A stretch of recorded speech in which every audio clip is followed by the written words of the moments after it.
If it's something that you see somebody else doing and you thinking that it's easy, I'm telling you, it is not. And if you don't genuinely enjoy what you're doing, you're not going to make it, plain and simple. Because you're gonna burn out at some point. You're gonna say to yourself, I don't really like this that much. It's not worth it to me. And it all boils down to how much is it worth to you. Warning. If you are one that is easily triggered, click off now. These are cold facts, ugly truths, and my opinion. You've been warned. What I will say about street money being short money, it doesn't go far. It doesn't go past the clubs. It doesn't go past the strippers. You know what I'm saying? It doesn't go past the dealerships. It doesn't go past, you know, the credit bureau don't give a damn about how much money you got under your mattress. You know what I'm saying? And then it's hard to hide it. Yeah. It's hard to trust people with it. It's hard to put it up. I put money in my sister's attic, no more. So anybody listening, there's nothing there. And her husband at the time, I put it in there for like 3 years. Her husband at the time figured out a way to get in the safe. I don't know how the hell he figured it out. Yep. So when I go up there, you know, a couple years later, when I fall into some hard times to go get the bread, you know it's there. I know it's there. It's not there. Oh boy, it's not there. And I know my sister would never, like, this is my heart. She would never do nothing. So therefore, I knew it had to be him. And I called her. I was like, where you at? I'm about to park him right now. I'm about to put him in park. And she said, I love you, bro. I don't want this guy to mess up your life, because if you do that, you already know what comes with that. And I said, what are we going to do? And the realest she ever said is, I'll call you back. When she called me back, she's like, hey, I'm getting a divorce. I just want you to know. That was the realest shit ever to me. She had 2 kids. Wow. You know what I'm saying? So that was like that was like the realest shit in the world to me, because I mean, you know, this is your family, but he stole from your brother, right? And in order for me not to hurt this man, you know what I'm saying, she's making a move to say, we're just gonna disassociate. The main thing I want y'all to take away from this video is, don't take the shortcuts, bro. Don't take shortcuts in life. As tempting as it might seem, as alluring the lifestyle may be or look, as much as it may get your adrenaline pumping, bro, don't do it, man. Just don't do it. I spoke about this before on the channel, but some things have to be reiterated over and over and over and over again until you guys get it.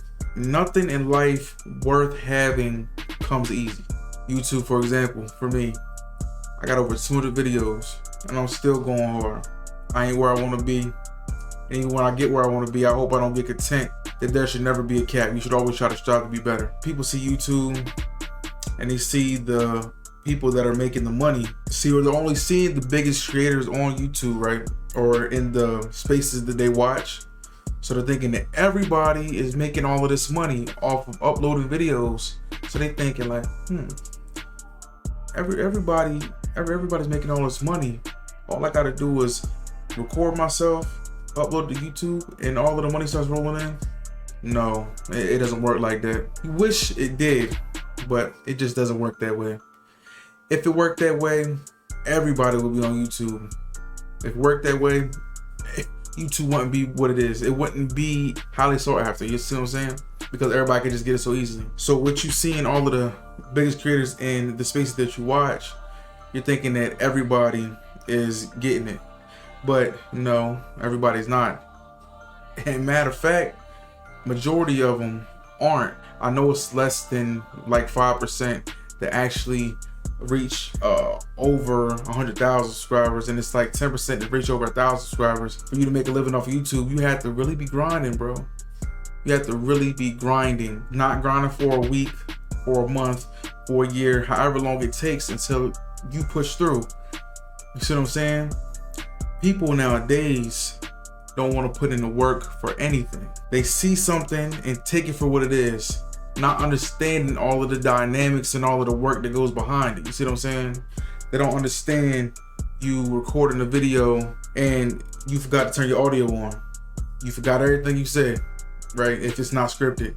You done recorded this video and now you feel like you done got your finished product ready to edit and you done forgot to turn the audio on. Or you forgot to hit record. I've done that. You're editing a video that's taking longer than you expected, or you just don't feel like editing that day. You might not know how to edit. Editing, I feel like has a it's not really a big learning curve. It's pretty straightforward, but some people just probably don't get it and will have to hire somebody. Editors cost a lot of money. You have to make a thumbnail and you have to be specific. You can't just upload any thumbnail. You have to try to make it as intriguing as possible. And if you can't do it yourself, paying somebody to do it also, that's another expense out of your pocket. I do my own. That could take time. That could take, just thinking of a thumbnail could take an hour or longer, bro. See what I'm saying? And some people recommend you make 2 or 3. You have to come up with a title. You have to watch the music. Make sure your music is not getting copyrighted.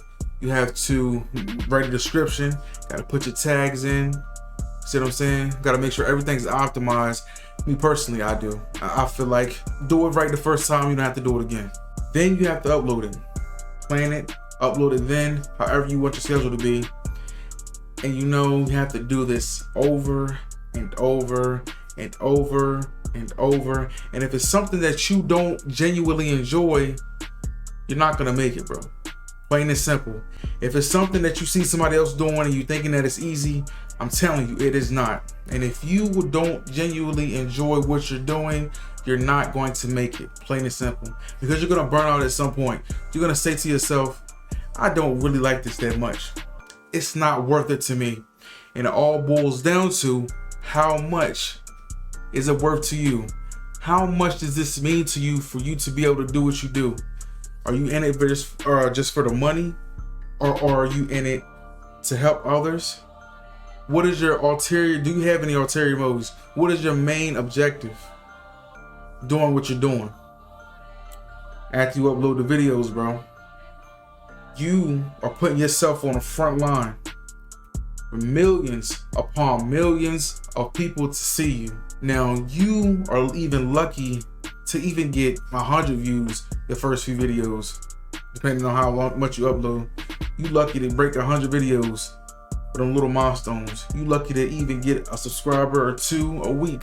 Not to mention you have to have people that's coming back, engaging with you every video, rocking with you every video, coming back, commenting, liking, watching the video in its entirety, getting your view duration up. There is a lot to it. It's not just taking a video, uploading it. You record, you edit, you make your thumbnail, you optimize your video, then you upload, you wait, and you wait, and you get no views. It's disheartening to a degree, yes, but you have to understand it takes time. 9 out of 10, you're not gonna pop out the gate getting hundreds or thousands or tens of thousands of views. It takes time to build up. People have to understand. You have to make people want to invest into you. You have to make people want to. They don't owe you anything. Nobody owes you anything. Always remember that. The sooner you realize that concept, the sooner everything becomes easier on yourself. Now you start uploading more consistently, more frequently.